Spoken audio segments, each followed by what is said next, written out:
Overall, what do you see as the role of the University of Iowa, in the bigger picture of the state? Well, the university is one of the bigger organizations in the state, and I think, like all complex organizations, it has many roles. I would say at a highest level, and people regularly ask me, why did I come back to academia from industry? I think the compact between society and higher education is in the biggest state of flux now as it's probably been in my professional lifetime.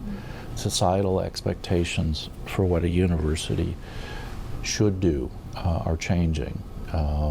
Some driven by the slow economic recovery and the issues about global competition and training. Some driven by the fact that the balance of funding for higher education and the costs have shifted some.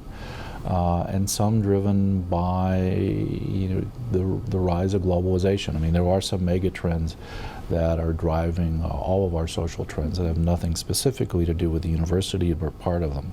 One is globalization. One is clearly the rise of Asia and what that's mean for global economics. One is talent mobility. And the rise of the knowledge economy, which means that increasingly for lots of jobs, it doesn't matter where you live, you can do the job from anywhere.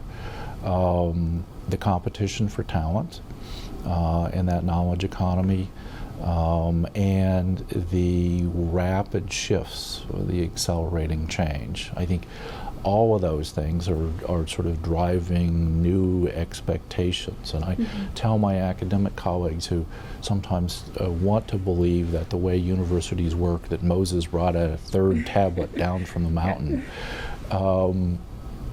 that if you look at the history of higher education in the U.S., it's been one of repeated punctual change. At the beginning of the founding of the country, universities were created to train clergy. And the truth is, if you were not white, male, and wealthy, you didn't go to college. The Land-Grant Act and the Civil War that created the land-grant universities, the ones like Iowa State, brought really an attempt to take agricultural and technical skills into a growing economy. And then post-World War II, the GI Bill brought a whole lot of veterans into higher education who never had access before. Civil Rights Act, Title IX, all of those diversified access. I think the history of higher education has been one of democratized access. We're going through another one of those transitions now, and there are different expectations about what the partnership would be. But to me, the fundamental message is the expectation is that universities be much more aggressive, active partners with communities and with the state, and not just be cloistered towers of learning and knowledge, but that they be more dirt under the fingernails out there sweating and working with people to help the communities be successful. And that's kind of the social change that's going on at the moment. Doesn't mean those other verities aren't important. I mean, if you think about what universities do, they are they're stores of knowledge. They create new knowledge, and our most valuable product, by any measure, is students.